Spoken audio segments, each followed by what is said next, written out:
عظیم نظام اللہ تعالیٰ نے یہ مقرر کر دیا ہے کہ یہ ساری کائنات اللہ رب العالمین کے حکم پہ چلتی ہے، اور اس طرح چاند، یہ ستارے، یہ سورج سب اللہ تعالیٰ کے حکم کے پابند ہیں. تو اللہ تعالیٰ نے چاند کی مختلف جو منزلیں یہ مقرر کی ہیں اور مختلف اس کی جو صورتیں گھٹتی بڑھتی ہیں، تو اس کے اندر کئی فوائد ہیں جو اللہ تعالیٰ نے ذکر کیے کہ یہ مواقیت ہیں، کہ وقت معلوم کرنے کے ذریعے ہیں لوگوں کے لیے، کہ اس سے لوگ اپنا وقت معلوم کرتے ہیں. مثال کے طور پہ ایک طلاق یافتہ ہے اور اسی طرح ایک ایسی عورت ہے کہ جس کا شوہر فوت ہو جاتا ہے، تو جس کا شوہر فوت ہو گیا ہے تو وہ 4 مہینے 10 دن وہ کیسے پورے کرے گی؟ وہ چاند کو ہی دیکھ کے پورے کرے گی کہ جو قمری مہینہ ہے اس حساب سے 4 مہینے 10 دن وہ پورے کرے گی.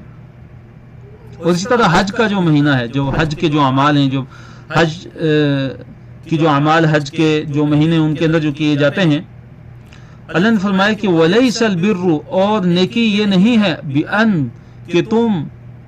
یہ کہ تَأْتُوا، کہ تم آؤ، الْبُيُوتَ، گھروں کو، مِن ظُهُورِهَا،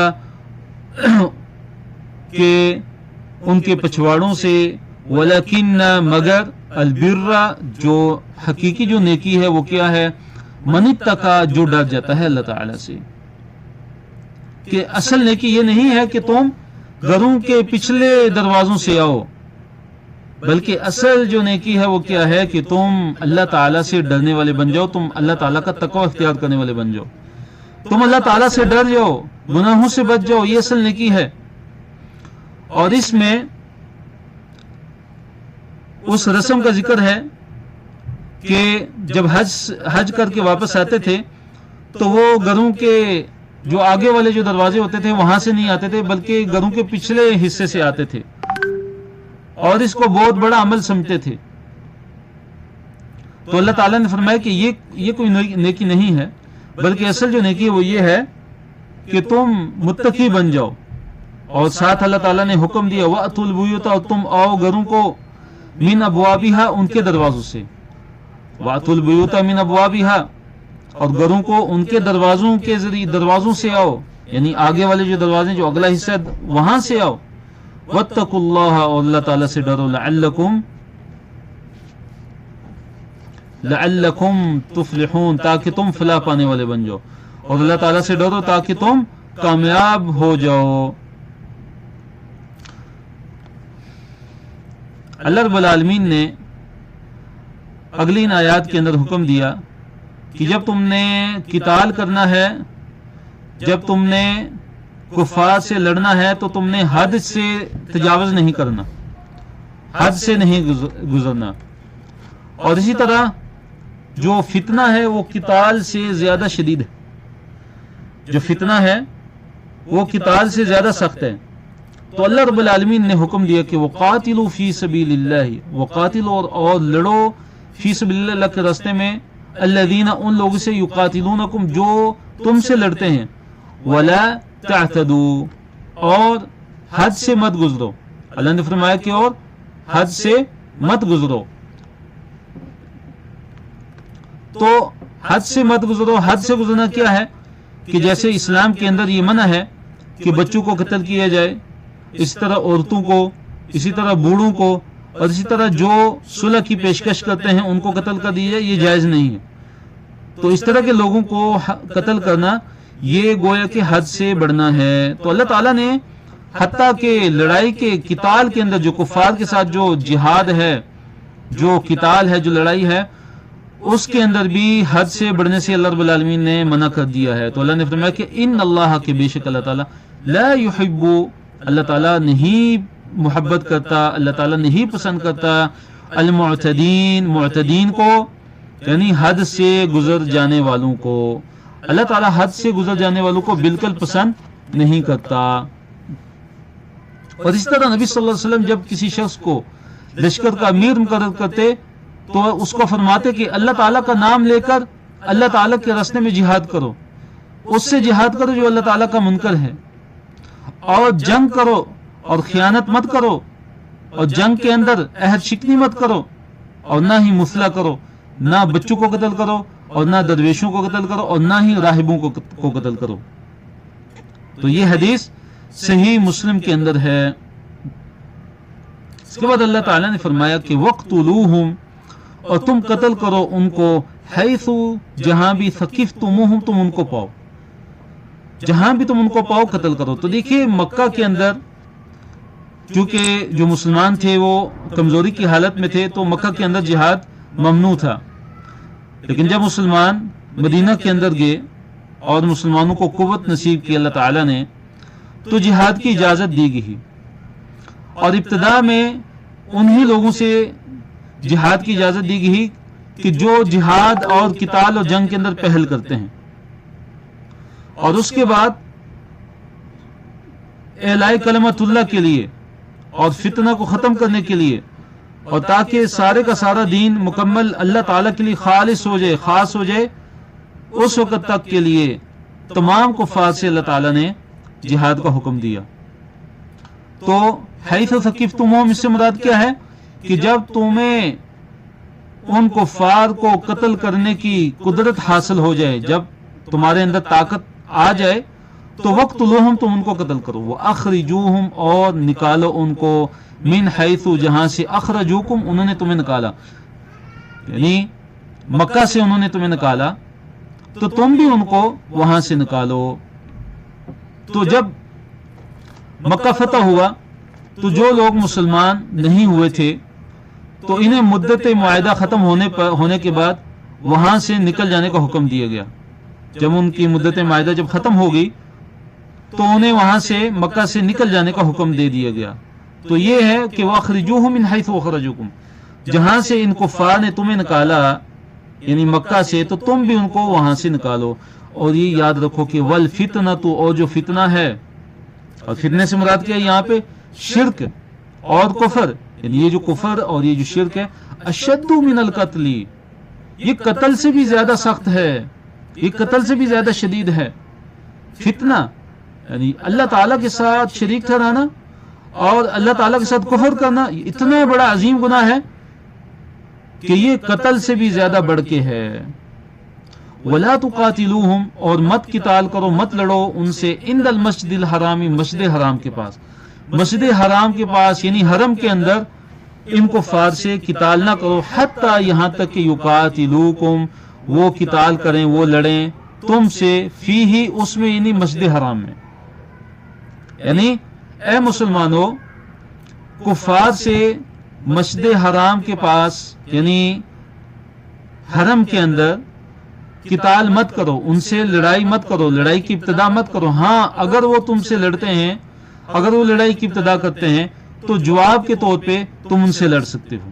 فَإِن قَاتَلُوكُمْ، فَإِن، پس اگر، قَاتَلُوكُمْ، وہ تم سے قتال کریں، تم سے لڑیں، تو فَقْتُلُوهُمْ، پس تم ان کو قتل کرو۔ اگر وہ تم سے لڑتے ہیں، تم سے جنگ کرتے ہیں، تو فَقْتُلُوهُمْ، تو تم انہیں قتل کرو، تم ان کو مارو۔ كَذَلِكَ، اسی طرح، جزاء الکافرین، کافروں کی جزا ہے۔ تو اللہ تعالیٰ نے فرمایا کہ کافروں کی جزا اور کافروں کی سزا یہی ہے کہ اگر وہ تم سے قتال کی ابتدا کرتے ہیں، اگر وہ تم سے جنگ کرتے ہیں، تو تم بھی ان کے ساتھ جنگ کرو، اور اس میں یہ نہیں دیکھنا کہ یہ حرم ہے، یہ مسجد الحرام ہے، اگر وہ تم سے ابتدا کرتے تو تم بھی ان کو مارو، ان سے قتال کرو۔ فَإِنِ انْتَهَوْا، اللہ نے فرمایا کہ فَإِنِ انْتَهَوْا، پس اگر وہ باز آ جائیں، پس اگر وہ رک جائیں، فَإِنَّ اللَّهَ، تو بے شک اللہ تعالیٰ، غفور، غفور ہے، رحیم، رحیم ہے۔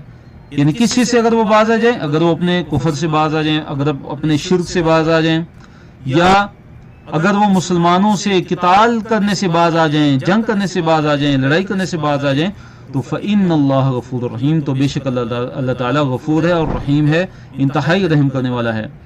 وَقَاتِلُوهُمْ، اللہ نے پھر حکم دیا قتال کا، وَقَاتِلُوهُمْ، اور تم ان سے قتال کرو، تم ان سے جنگ کرو، لڑائی کرو، حتی، یہاں تک کہ لا تکون، نہ رہے، فتنۃ، فتنہ، یعنی فتنہ نہ رہے، فتنہ ختم ہو جائے، وَيَكُونَ الدِّينُ، اور دین ہو جائے، للہ، اللہ تعالیٰ کے لیے، کہ سارے کا سارا دین خالص اللہ تعالیٰ کے لیے ہو جائے۔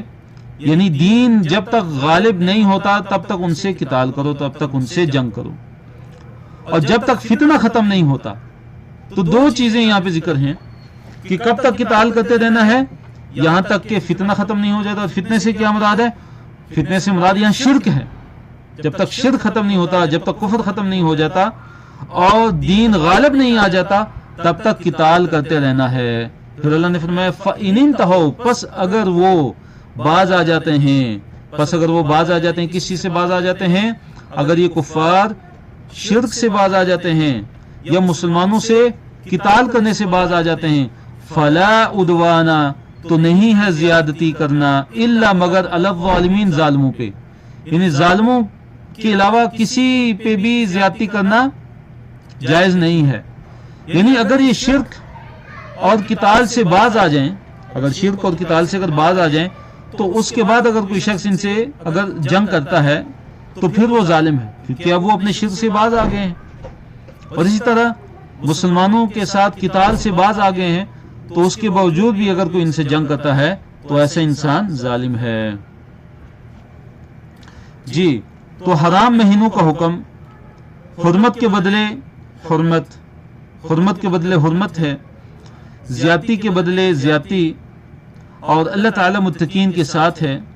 اور اسی طرح انفاق اور احسان کی اللہ تعالیٰ نے تلقین کی ہے, اور اللہ تعالیٰ محسنین کے ساتھ ہے. اللہ نے فرمایا کہ الشہر الحرام بالشہر الحرامی, کہ حرمت والا مہینہ حرمت والے مہینے کے بدلے ہے, حرمت والا مہینہ حرمت والے مہینے کے بدلے ہے. والحرمات قصاص, اور جو حرمتیں ہیں وہ ایک دوسرے کا بدلہ ہوا کرتی ہیں. جو حرمتیں ہوتی ہیں وہ ایک دوسرے کا بدلہ ہوتی ہیں. اس سے مراد کیا ہے کہ نبی صلی اللہ علیہ وسلم جب 6 ہجری کو مکہ کے لیے روانہ ہوئے عمرے کی غرض سے, عمرے کے لیے صحابہ بھی تھے, 1400 صحابہ تھے, تو مشرکین مکہ نے نبی صلی اللہ علیہ وسلم کو مکہ میں داخل ہونے سے روک دیا, اور یہ طے پایا کہ اگلے سال وہ ذوالقعدہ کا مہینہ تھا, کہ اور ذوالقعدہ حرمت والا مہینہ. تو حرمت والے مہینے 4 ہیں, ذوالقعدہ, ذوالحجہ اور محرم, یہ 3 مہینے لگاتار ہیں, اور چوتھا مہینہ رجب ہے. یہ 4 مہینے حرمت والے مہینے ہیں جن کو اللہ تعالیٰ نے حرام کرا دیا. تو یہ طے پایا گیا کہ اگلے سال مسلمان 3 دن کے لیے آئیں گے اور عمرہ ادا کریں گے. تو اللہ تعالیٰ نے پہلے ہی فرما دیا کہ اگر یہ جب آپ عمرے کے لیے جائیں گے تو اگر یہ تمہیں مسجد حرام سے روکتے ہیں یا اگر یہ لڑائی کرتے ہیں, تو پھر حرم کی اور مسجد حرام کی جو حرمت ہے اگر وہ پامال کرتے ہیں اور تم سے لڑائی کرتے ہیں, اور تمہیں اگر نہیں, تمہارے راستے کے اندر اگر رکاوٹ کھڑی کرتے ہیں, تو اس صورت میں آپ نے اس کی حرمت کو ملحوظ خاطر نہیں رکھنا, اس کو ملحوظ نہیں رکھنا, بلکہ ان کو جواب دینا ہے اور ان کے ساتھ قتال کرنا ہے اور ان کے ساتھ جنگ کرنی ہے.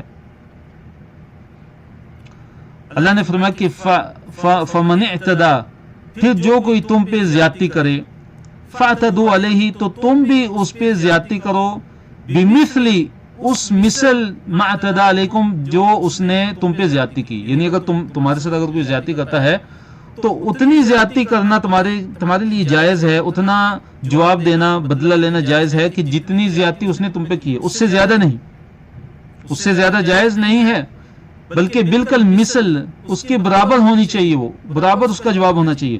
واتقوا اللہ, اللہ تعالیٰ سے ڈرو, واعلموا, تم جان لو کہ ان اللہ, کے بے شک اللہ تعالیٰ مع المتقین, متقی لوگوں کے ساتھ ہے.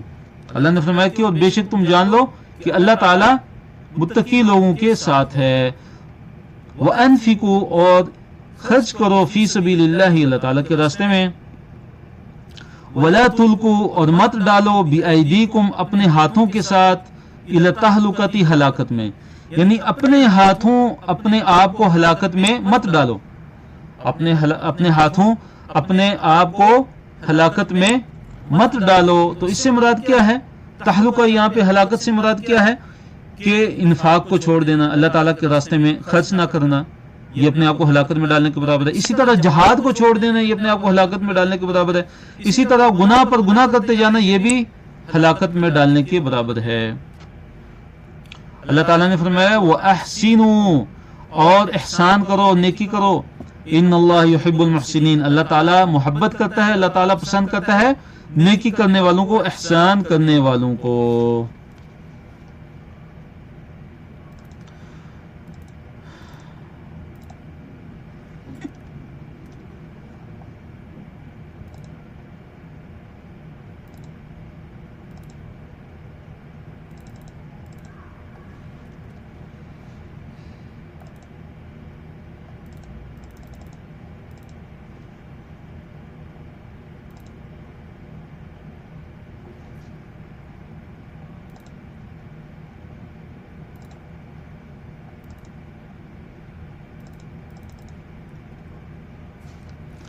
جی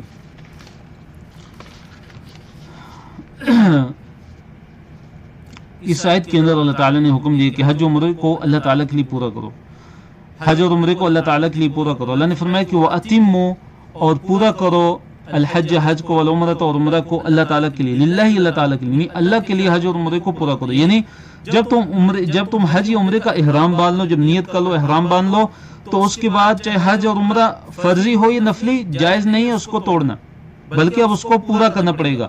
فَإِنْ أُحْصِرْتُمْ، پھر اگر تم گھیر لیے جاؤ، فَإِنْ أُحْصِرْتُمْ، پھر اگر تم روک لیے جاؤ، فَإِنْ أُحْصِرْتُمْ، پھر اگر تم روک لیے جاؤ، فَمَسْتَيْسَرَ، تو جو میسر ہو، من الہدی، قربانی میں سے، تو وہ کرو۔ یعنی اگر تم حج اور عمرہ کے لیے جا رہے ہو اور احرام بھی نیت بھی کر لی، احرام بھی باندھ لیا، اور اس کے بعد حج یا عمرے کے لیے عازم سفر ہو، اور راستے میں اگر کوئی رکاوٹ آ جاتی ہے، مثال کے طور پہ دشمن کی طرف سے کوئی رکاوٹ آ جاتی ہے، یا انسان شدید میں بیماری میں مبتلا ہو جاتا ہے، تو اس کا حل کیا ہے کہ وہ اسی جگہ پہ ایک قربانی کو ذبح کرے، ایک بکری یا گائے یا اونٹ کا 7واں حصہ، جتنا بھی اس کو میسر ہے، تو وہ کیا کرے گا، اپنے بال کو کٹائے گا، اپنے بال کاٹ کے اور حلال ہو جائے گا۔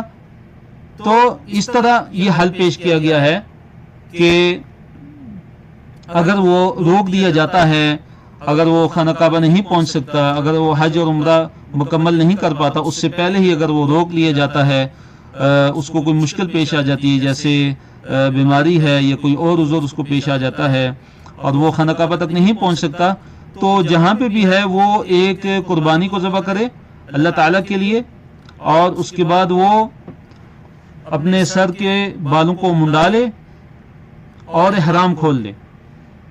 تو اس کے لیے یہی حکم ہے۔ اس کے لیے لازمی اب نہیں ہے کہ اگلے سال آ کے وہ دوبارہ وہ حج اس پہ کرنا لازم ہے یا عمرہ کرنا لازم ہے۔ وَلَا تَحْلِقُوا، اللہ نے فرمایا اور مت منڈاؤ، رؤوسکم، اپنے سروں کو، یعنی اپنے سر مت منڈاؤ، حتی یہاں تک کہ یبلغ پہنچے الہدی، قربانی، محلہ، اپنے حلال ہونے کی جگہ، یعنی جب تک قربانی اپنے حلال ہونے کی جگہ نہیں پہنچ جاتی تب تک اپنے سروں کو مت منڈاؤ۔ فمن کان منکم، پس جو کوئی ہو تم میں سے، مریضن، مریض، او بہ اذن، یا اس کو کوئی تکلیف ہو، من رأسہ، اس کے سر میں، یعنی اگر کوئی مریض ہوتا ہے، کوئی بیمار ہے مثال کے طور پہ، یا اس کے سر کے اندر کوئی مسئلہ ہے، بیماری ہے سر کے اندر، ففدیتن، تو فدیہ ہے، یعنی اس کو فدیہ دینا ہوگا، من صیامین، روزے میں سے، او صدقتن، یا صدقہ، او نسکن، یا قربانی۔ تو اس آیت کے اندر جو محظورات الاحرام ہے، یعنی کہ وہ امور کہ جن کو حالت احرام کے اندر ان کا ارتکاب کرنا منع ہے، مثال کے طور پہ حالت احرام کے اندر سر منڈانا یہ منع ہے، سر کے بال کاٹنا منع ہے جب ایک انسان احرام کے اندر داخل ہو جاتا ہے، جب احرام پہن لیتا ہے، اور اسی طرح خوشبو لگانا منع ہے، احرام پہننے کے بعد خوشبو لگانا منع ہے، اسی طرح سلے ہوئے کپڑے پہننا یہ منع ہے۔ تو جو بھی اگر ان امور میں سے کوئی فعل سر انجام دیتا ہے تو اس کو کفارہ دینا ہوگا، اس کو فدیہ دینا ہوگا، اور وہ فدیہ کیا ہے کہ 3 دن کے روزے رکھ سکتا ہے، یا وہ صدقہ 6 مسکینوں کو کھانا کھلا سکتا ہے جیسے کہ حدیث کے اندر ہے، اور نسکن، یا قربانی کر سکتا ہے۔ تینوں میں سے اگر کوئی بھی وہ فعل سر انجام دیتا ہے تو اس کا فدیہ ادا ہو جائے گا، 6 مسکینوں کو یا کھانا کھلا دے، یا 3 روزے رکھ دے، یا قربانی کر دے، جانور کی قربانی کر لے، دم دے دے، تو جائز ہے، اس کا کفارہ ادا ہو جائے گا۔ فَإِذَا أَمِنْتُمْ پھر جب تم امن میں آ جاؤ، حالت امن میں ہو جاؤ، فَإِذَا أَمِنْتُمْ پھر جب تم حالت امن میں آ جاؤ، فَمَنْ تَمَتَّعَ تو جس نے فائدہ اٹھایا بالعمرتی عمرہ کے ساتھ الی الحج حج کی طرف، جس نے فائدہ اٹھایا عمرے کے ساتھ حج تک، تو فَمَسْتَيْسَرَ تو جو میسر ہو من الحدی قربانی میں سے. کیا مطلب کہ جس نے عمرے کے ساتھ حج تک فائدہ اٹھا لیا تو جو بھی اس کے پاس قربانی میسر ہے وہ قربانی کرے. اور وہ قربانی کون سی کرنی ہے؟ یا بکری ہو، بیڑ بکری ہو، یا گائے یا اونٹ کا 7واں حصہ ہو، یا گائے یا اونٹ کا 7واں حصہ ہو، تو یہ قربانی اس نے کرنی ہے. اس سے کیا مراد ہے کہ فمن تمتع بالعمرۃ الی الحج، کہ جو فائدہ اٹھا لے عمرے کے ساتھ حج تک. اس سے مراد یہ کہ جو حج تمتع ہو، جس کا حج تمتع ہو. تو دیکھیے یہاں پہ یہ ذہن میں رکھیے کہ جو حج ہے اس کی 3 اقسام ہیں. حج کی کتنی اقسام ہیں؟ 3 اقسام ہیں. ان میں سے حج افراد ہے. پہلا حج افراد کیا ہے کہ صرف حج کی نیت سے احرام باندھنا، صرف حج کی نیت سے احرام باندھنا. اور قران کیا ہے کہ حج اور عمرہ دونوں کی ایک ساتھ نیت کے ساتھ احرام باندھنا، دونوں کی ایک ساتھ نیت کرے گا اور احرام باندھے گا. اور تمتع کیا ہے؟ تمتع کا لفظی مطلب کیا ہوتا ہے؟ فائدہ اٹھانا. تمتع یہ ہے کہ حج اور عمرہ دونوں کی نیت سے احرام باندھنا، حج اور عمرہ دونوں کی نیت سے ایک ساتھ احرام باندھنا، اور پھر پہلے عمرہ کیا جائے اور اس کے بعد احرام کھول لے. یعنی حج تمتع میں کیا ہوتا ہے کہ پہلے عمرہ کرتا ہے انسان، اس کے بعد اپنا احرام کھول لیتا ہے، اور پھر 8 ذی الحجہ کو مکہ ہی سے حج کا احرام باندھا جاتا ہے. 8 ذی الحجہ کو مکہ سے حج کا احرام باندھا جاتا ہے. تو اس کو تمتع کیوں کہتے ہیں؟ کہ تمتع کا معنی یہ ہے کہ فائدہ اٹھانا. تو گویا کے درمیان کا جو وقت ہے کہ جس میں اس نے اپنا احرام کھول لیا تھا، عمرہ کرنے کے بعد احرام کھول دیا اور احرام کی پابندیوں سے ایک انسان آزاد ہو گیا، وہ بالکل عام انسان کی طرح ہو گیا، تو گویا کہ اس نے یہ فائدہ اٹھایا. لیکن جو حج افراد والے ہیں، جو ہی وہ حج کی نیت کریں گے، حج مکمل ہونے تک وہ حالت احرام میں رہیں گے. اور اسی طرح جو حج قران ہیں، جو حج قران کا احرام باندھتے ہیں، وہ عمرہ کرنے کے بعد، عمرے کے جو اعمال ہیں اس کے بعد وہ اپنا احرام نہیں کھولیں گے، بلکہ وہ حج تک اپنے احرام کے اندر رہیں گے. تو اللہ تعالیٰ نے فرمایا کہ ذالک یہ لمن، اس کے لیے یہ حکم ہے، یعنی قربانی کرنے کا، ہدی دینے کا، کہ لم یکن اہلہ، کہ نہیں اس کے اہل، اس کے گھر والے، حاضری رہنے والے، المسجد الحرام، مسجد حرام کے پاس. یعنی جو مسجد حرام یعنی حرم کے اندر جو رہتا ہے اور حرم سے اتنا دور نہیں ہے کہ جو قصر کا جو مسافت ہوتی ہے کہ جس میں ایک انسان مسافر بن جاتا ہے، اس کے اندر اگر وہ رہتا ہے، اس کے اندر اگر وہ رہتا ہے، یعنی حرم کا باشندہ ہے، اہل مکہ میں سے، اہل مکہ کا جو باشندہ ہے، اگر ان میں سے اگر کوئی، تو اس کے لیے یہ قربانی یعنی ہدی اس کے لیے لازمی نہیں ہے. اگر وہ حج کرتا ہے، حج تمتع کرتا ہے یا حج قران کرتا ہے، تو اس کے لیے یہ ہدی اس کے لیے لازمی نہیں ہے. واتقوا اللہ، اللہ تعالیٰ نے فرمایا کہ تم اللہ تعالیٰ سے ڈرتے رہو. واتقوا اللہ، تم اللہ تعالیٰ سے ڈرتے رہو. واعلموا، اور تم جان لو کہ ان اللہ، کے بے شک اللہ تعالیٰ شدید العقاب، بڑے سخت عقاب والا ہے، بڑے سخت عذاب والا ہے. تو اس کے بعد اللہ تعالیٰ نے فرمایا کہ الحج، جو حج ہے، اشہر معلومات، حج کے جو مہینے ہیں وہ مقرر ہیں. حج کے مہینے ہیں وہ معلوم ہیں، بالکل وہ مقرر ہیں. اور حج کے مہینے کون سے ہیں؟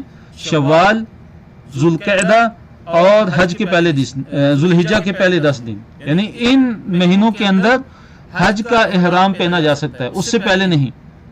فمن فرضا، پس جس نے فرضا، فرض کر لیا، لازم کر لیا، یعنی حج کی نیت کے ساتھ احرام باندھ لیا، فلا رفث، تو پس نہیں ہے کوئی بھی رفث، یعنی کوئی شہوانی فعل نہیں ہے.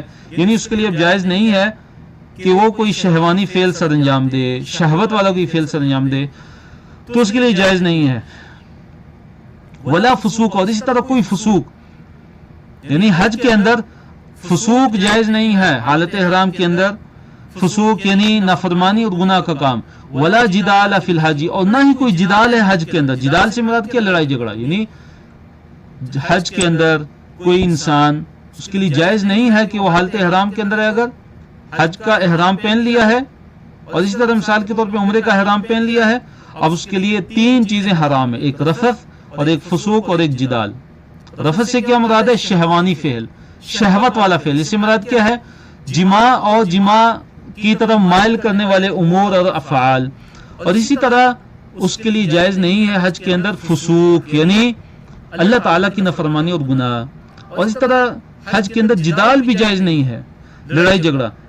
وما تفعلوا، جو تم فعل کرو گے، جو بھی تم عمل کرو گے، من خیر، کوئی بھی خیر کا ہو، یعلمہ اللہ، اللہ تعالیٰ اس کو جانتا ہے۔ تم جیسے بھی عمل کرو گے اللہ تعالیٰ کو اس کا علم ہے۔ وتزودوا، اور زاد راہ لے لو، وتزودوا، زاد راہ لے لو، فإن، بے شک، خیر الزاد، سب سے جو بہترین جو زاد ہے، التقوی، وہ ہے تقوی، یعنی سوال سے بچنا۔ تو اس سے مراد یہ ہے کہ بعض لوگ زاد راہ نہیں لے کے چلتے تھے، اپنے ساتھ زاد راہ نہیں لیتے تھے، اور تو کہتے تھے ہم اللہ تعالیٰ پہ توکل کرتے ہیں۔ تو جب وہ مکہ پہ جاتے تھے پھر لوگوں سے مانگتے تھے، تو اللہ تعالیٰ نے فرمایا کہ زاد راہ لے کے چلا کرو، یہ توکل کے منافی نہیں ہے۔ توکل کیا ہے؟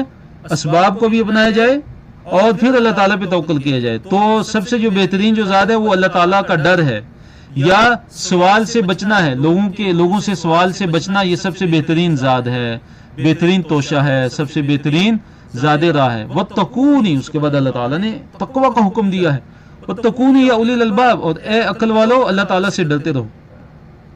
تو حج اسلام کا 5واں رکن ہے، اور یہ عظیم عمل ہے اور بہت فضیلت والا عمل ہے، اور جو اس کی استطاعت رکھتا ہے اس پہ فرض ہے۔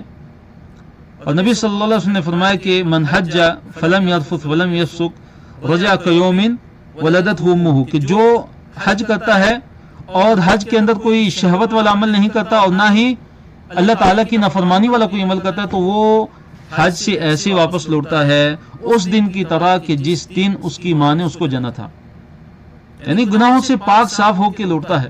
اتنا عظیم عمل ہے یہ حج۔ تو اس کے احکام بیان اللہ تعالیٰ اس کے احکام بیان کر رہے ہیں، تو یہ احکام ہمیں سیکھنے ہیں، اور جو بھی ہم عبادت کریں اس عبادت کے احکام ہم پہلے سیکھ لیں۔ مثال کے طور پہ ہم نماز پڑھتے ہیں روزانہ، تو نماز کے احکام ہمیں پتہ ہونے چاہیے کہ نماز ہم نے کیسے پڑھنی ہے، نبی صلی اللہ علیہ وسلم کا سنت طریقہ کیا تھا نماز پڑھنے کا۔ اور اس طرح زکوٰۃ اگر فرض ہے تو ہمیں زکوٰۃ کے مسائل ہمیں معلوم ہونے چاہیے۔ روزے کا جب وقت آتا ہے، رمضان قریب آتا ہے، تو رمضان کے مسائل ہمیں سیکھنے چاہیے۔ تو حج بڑی فضیلت والا عمل ہے۔ ایک حدیث کے اندر ہے کہ والحج المبرور لیس لہ جزاء الا الجنہ، کہ حج مبرور کی جو جزا ہے وہ جنت کے علاوہ اور کوئی نہیں۔ حج مبرور کی جو جزا ہے، جو ثواب ہے، وہ اللہ تعالیٰ کے ہاں جنت ہے۔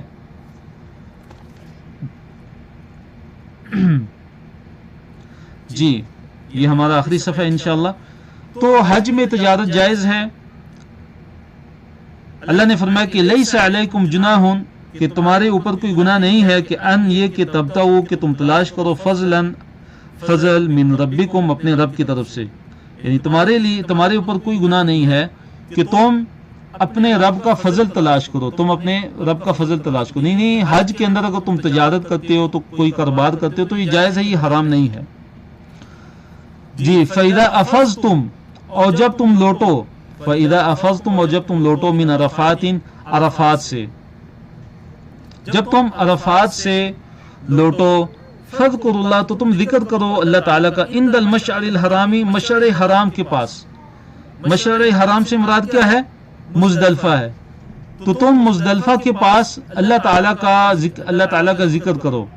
اور دیکھیے جو مزدلفہ ہے وہ حرم کے اندر ہے، مزدلفہ حرم کے اندر ہے، حرم کے اندر داخل ہے۔ اور اسی طرح جو 10 ذو الحجہ کا جو دن ہے، 10 ذو الحجہ کا دن، اس میں مزدلفہ سے جو حاجی ہیں ان کی روانگی ہوتی ہے مینا کی طرف کنکریاں مارنے کے لیے۔ اور اس میں یہ سنت ہے کہ 10 ذو الحجہ کو مشعر الحرام یعنی مزدلفہ کے اندر جو فجر کی جو نماز ہے وہ غلس کے اندر اندھیرے کے اندر پڑی جائے اور اس کے بعد سورج نکلنے تک اللہ تعالیٰ کا ذکر کیا جائے، اللہ تعالیٰ کا ذکر کیا جائے. تو عرفات سے جب حاجی لوٹتے ہیں، کیونکہ جو عرفات کے اندر وقوف جو عرفہ ہے وہ حج کا سب سے بڑا رکن ہے، تو مغرب کے بعد وہاں سے جب وہ لوٹتے ہیں تو مزدلفہ کے اندر آتے ہیں، رات مزدلفہ کے اندر گزارتے ہیں، اور مزدلفہ کے اندر مغرب اور عشاء کی نماز جو ہی وہ پہنچتے ہیں، مغرب اور عشاء کی نماز اکٹھی کر کے اور وہ جلدی سو جاتے ہیں. تو اگلا جو دن ہوتا ہے وہ 10 ذی الحجہ کا دن ہوتا ہے. تو مزدلفہ کے اندر سورج نکلنے تک فجر کے بعد اللہ تعالیٰ کے نبی صلی اللہ علیہ وسلم کی یہ سنت ہے کہ کثرت سے اللہ تعالیٰ کا ذکر کیا جائے. تو اس کے بعد اللہ نے فرمایا کہ وَاذْكُرُوهُ كَمَا هَدَاكُمْ، اور ذکر کرو اللہ تعالیٰ کا كَمَا هَدَاكُمْ، جیسے اللہ تعالیٰ نے تمہیں ہدایت دی ہے، جیسے اللہ تعالیٰ نے تمہیں ہدایت عطا فرمائی ہے.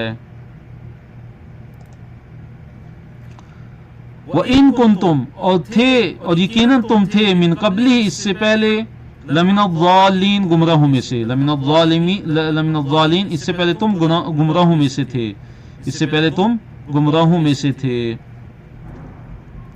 ثم افیضوا، پھر اس کے بعد لوٹو، پھر تم اس کے بعد لوٹو. کہاں سے لوٹو؟ من حیث، جہاں سے، افاض الناس، من حیث افاض الناس، جہاں سے، جس جگہ سے، افاض الناس، لوگ لوٹتے ہیں، جس جگہ سے لوگ لوٹتے ہیں. واستغفر اللہ، اور تم اللہ تعالیٰ سے استغفار کرو، تم اللہ تعالیٰ سے اپنے گناہوں کی معافی مانگو. تو عرفات جو ہے وہ چونکہ حرم سے باہر تھا تو اس لیے قریش مکہ عرفات تک نہیں جاتے تھے. قریش مکہ جب وہ حج کے لیے جاتے تھے، جب حج کرتے تھے تو وہ عرفات تک نہیں جاتے تھے، وہ بلکہ وہ کہتے تھے کہ ہم حرم کے اندر ہی رہیں گے. تو وہ کیا کرتے تھے کہ مزدلفہ سے ہی لوٹ آتے تھے واپس، عرفات کی طرف نہیں جاتے تھے بلکہ مزدلفہ سے ہی وہ واپس لوٹ آتے تھے. تو چنانچہ ان کو یہاں پہ اللہ تعالیٰ کی طرف سے حکم دیا جا رہا ہے کہ جہاں سے سب لوگ لوٹ کر آتے ہیں، یعنی عرفات سے لوٹ کر آتے ہیں، تو تم بھی وہیں سے لوٹ کر آؤ، یعنی عرفات کے اندر وقوف عرفہ کر کے آؤ. فَإِذَا پھر جب قضیتم، تم پورے کر لو، تم ادا کر چکو، مناسککم، مناسک حج، یعنی حج کے جو احکام ہے جب تم پورے کر لو.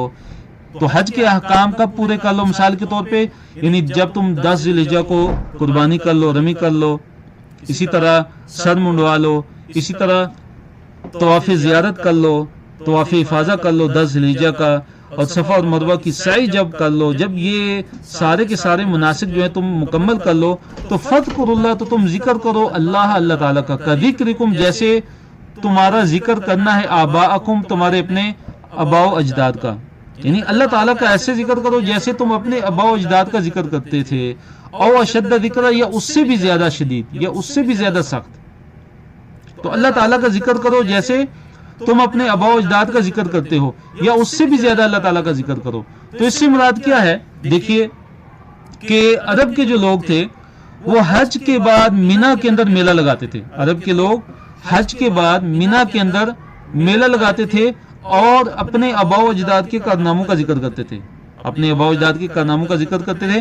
تو اللہ تعالیٰ نے حکم دیا ہے کہ ان کے ذکر کے بجائے اللہ تعالیٰ کا ذکر کرو، جیسے تم اپنے آباء و اجداد کا ذکر کرو، اسی طرح اللہ کا ذکر اب کرو، اللہ کا ذکر کرو، یا اس سے بھی زیادہ اچھے طریقے سے اللہ تعالیٰ کا ذکر کرو. فَمِنَ النَّاسِ، پھر لوگوں میں سے، من یقول، جو کہتا ہے، ربنا، اے ہمارے رب، آتنا، ہمیں دے، فی الدنیا، دنیا کے اندر، وما لہو، اور نہیں اس کے لیے، فی الآخرت، آخرت کے اندر، من خلاق، کوئی حصہ. یعنی صرف دنیا مطلوب ہے اور دنیا کی طلب ہے، صرف اللہ تعالیٰ سے دنیا ہی دنیا مانگتا ہے. تو اللہ تعالیٰ نے فرمایا کہ ایسے لوگوں کا آخرت کے اندر کوئی بھی حصہ نہیں ہے، کوئی خلاق، کوئی نصیب، کوئی حصہ ان کا نہیں ہے.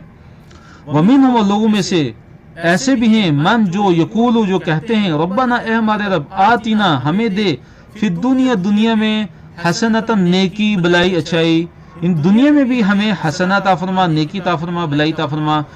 وفی الآخرت، اور آخرت میں بھی ہمیں حسنتاً، حسنہ عطا فرما، وقینا، اور بچا لے ہم کو، عذاب النار، آگ کے عذاب سے.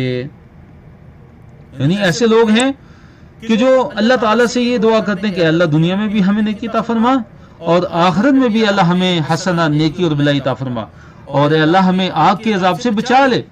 اولئک یہ لوگ لہم ان کے لیے نصیب حصہ ہے مما کسبوا جو انہوں نے کمایا ان کے اعمال کا، یعنی جو اعمال انہوں نے کیے ان کا ان میں سے حصہ ہے، ان کے لیے ان کے اعمال کا حصہ ہے۔ واللہ اور اللہ تعالیٰ سریع تیز الحساب حساب کا، تو اللہ تعالیٰ تیز حساب لینے والا ہے، اللہ سریع الحساب ہے، اللہ جلد حساب لینے والا ہے، اللہ تعالیٰ جلد حساب لینے والا ہے۔ اس کے بعد اللہ تعالیٰ نے فرمایا کہ وَاذْكُرُوا اللَّهَ، اور اللہ تعالیٰ کا ذکر کرو، فی ایام دنوں میں معدودات، گنتی کے جو چند دن ہیں، ایام معدودات، ایام معدودات سے مراد کون سے؟ ایام تشریق ہیں، یعنی 11 ذی الحجہ، 12 ذی الحجہ اور 13 ذی الحجہ، ان 3 دنوں کے اندر اللہ تعالیٰ کا ذکر کرو۔ فمن تعجل، پھر جس نے جلدی کی، پھر جس نے جلدی کی یعنی جو جلد چلا جائے، فی یومین 2 دنوں میں، فلا اثم علیہ تو اس پہ کوئی گناہ نہیں ہے۔ اس سے مراد کیا ہے کہ اگر کوئی انسان 11 اور 12 تاریخ کو، 11 اور 12 ذی الحجہ کو جمرات کو کنکریاں مار کے مینا کو چھوڑ دیتا ہے، مینا سے نکل جاتا ہے، تو اس پہ کوئی گناہ نہیں ہے، اس کے لیے جائز ہے۔ کیونکہ دیکھیے جو حج کے اندر جو مینا کے اندر جو مبیت ہوتا ہے، مینا کے اندر جو راتوں کا گزارنا ہوتا ہے، تو وہ حج کے واجبات میں سے ہے کہ جب ایک حاجی 10 ذی الحجہ کو، 10 ذی الحجہ کے دن وہ کنکریاں مارتا ہے اور اس کے بعد قربانی کو ذبح کرتا ہے، اور اسی طرح طواف کرتا ہے، طواف زیارت یا طواف افاضہ کرتا ہے، صفا مروہ کی سعی کرتا ہے، تو اس کے بعد اس کو مینا کے اندر رات گزارنے کے لیے جانا ہوتا ہے۔ تو مینا کے اندر جو راتیں گزارنا ہے، 11ویں رات، 12ویں رات، 13ویں رات، ان کا گزارنا واجب ہے مینا کے اندر۔ تو اگر کوئی صرف 2 راتیں گزارتا ہے، 11ویں اور 12ویں رات، اور پھر دن کے ٹائم کنکری مار کے اگر وہ نکل جاتا ہے تو اس پہ کوئی گناہ نہیں ہے، جائز ہے۔ اگر کوئی 3 راتیں پوری گزارتا ہے تو اس کے لیے بھی جائز ہے، اس پہ کوئی گناہ نہیں ہے، بلکہ یہ افضل ہے۔ ومن تأخر، اللہ تعالیٰ نے فرمایا کہ جو تاخیر کرے، یعنی 3 راتیں پوری گزارے مینا کے اندر، فلا اثم علیہ تو اس پہ بھی کوئی گناہ نہیں ہے، اس پہ بھی کوئی گناہ نہیں ہے۔ لمن اتقى، اس کے لیے کہ جو ڈرنے والا ہے، جو اللہ تعالیٰ کا تقوی اختیار کرنے والا ہے۔ اللہ نے فرمایا واتقوا اللہ، اور ڈر جاؤ اللہ تعالیٰ سے، وَاعْلَمُوا، اور جان لو، انکم کہ بے شک تم، الیہ اس اللہ تعالیٰ ہی کی طرف، تحشرون حشر کیے جانے والے ہو، تم اس اللہ تعالیٰ کی طرف ہی اکٹھے کیے جانے والے ہو۔ جی تو الحمدللہ یہاں پہ ہمارے آج کے سبق کا اختتام ہوتا ہے۔